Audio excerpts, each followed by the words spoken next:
আসসালামু আলাইকুম দর্শক, পথ এগ্রো ফার্মস টিভিতে আপনাদের সবাইকে স্বাগতম।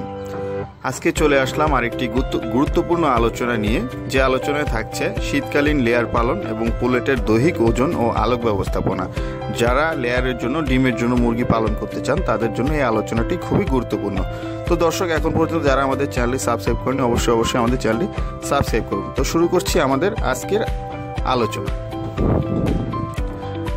শীতের সময় লেয়ার গ্রোয়ার পালনে অনেক বেশি সতর্ক থাকতে হয় পুলেটের দৈহিক ওজন ও আলোক ব্যবস্থাপনা নিয়ে।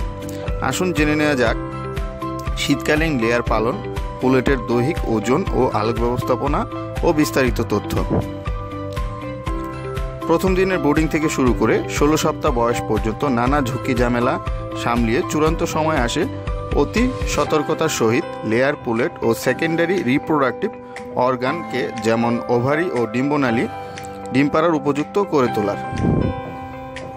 পুলেট যদি দৈহিক ওজনে এ বয়সে পিছিয়ে থাকে এবং এমন অবস্থায় কৃত্রিম আলো দেয়া শুরু করলে ওভারিতে ফলিকুল বা ক্ষুদ্র ক্ষুদ্র ডিমগুলো আস্তে আস্তে বড় হওয়া শুরু করবে এবং একসময় প্রতিদিন একটি করে পূর্ণাঙ্গ ডিমে রূপান্তরিত হবে। এ সময় বড় ঝুঁকি থাকে যদি বার্ডের মুরগির ডিম পাড়ার জন্য যে পরিমাণ বডি ওয়েট থাকা দরকার তার থেকে কম থাকে। স্বাভাবিকভাবে তার ডিম্বনালীও সেভাবে ডেভেলপ হবে না।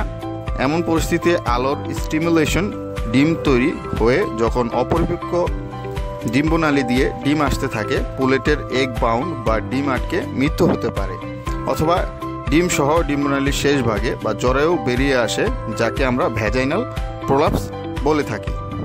প্রোলাপস বা এগ বাউন্ডে পুলেটের মৃত্যু ঝুঁকি এড়াতে 16 সপ্তাহ বয়সের মধ্যে সঠিক বডি ওয়েট অর্জন করা খুবই জরুরি। শুধু লেয়ার না, অন্যান্য ডিম পাড়া মুরগির ক্ষেত্রেও নির্দিষ্ট বডি ওয়েটে ডিম পাড়া আনা জরুরি। তার আগে আসলে অবশ্যই সমস্যা হবে, এই দিকটা আপনাদের খেয়াল রাখতে হবে। 16 সপ্তাহ বয়সের পরে পুলেটকে প্রি লেয়ার ফিড খাওয়ানো হয়। মূলত বডি ওয়েট যদি কোনো ঘাটতি থাকে তা পরবর্তী 2-3 সপ্তাহে দ্রুত পূর্ণতা পায়।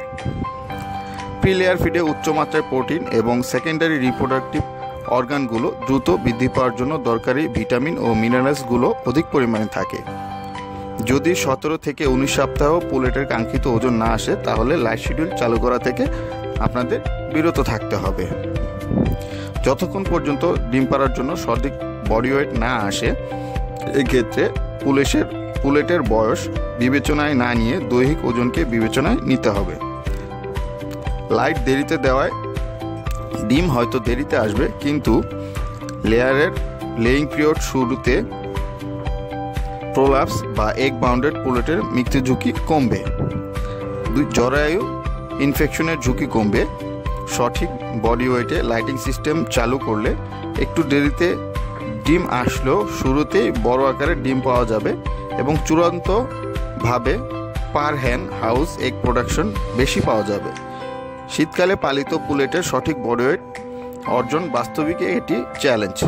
এই চ্যালেঞ্জ মোকাবেলা করে সঠিক বয়সে আলোকদান কর্মসূচি ও ততোধিক চ্যালেঞ্জিং হয়ে থাকে। একজন দক্ষ খামারির এই সকল চ্যালেঞ্জ মোকাবেলা করে সফল খামারি হয়ে ওঠেন, যা দেখে অন্যান্য খামারিগণ তাকে অনুসরণ করেন। তো দর্শক, আজকের জন্য আমাদের আলোচনা এই পর্যন্তই। যারা আমাদের চ্যানেলটি সাবস্ক্রাইব করেনি, আবারও বলছি অবশ্যই আমাদের চ্যানেলটি সাবস্ক্রাইব করুন এবং পাশে থাকা বেল আইকনটি চাপুন এইরকম তথ্যবহুল গুরুত্বপূর্ণ ভিডিও পেতে। যারা খামার নিয়ে কাজ করতে চান তারা আমাদের সাথে থাকুন এবং পাশেই থাকুন। তো আজকের জন্য বিদায় নিচ্ছি। আল্লাহ হাফেজ।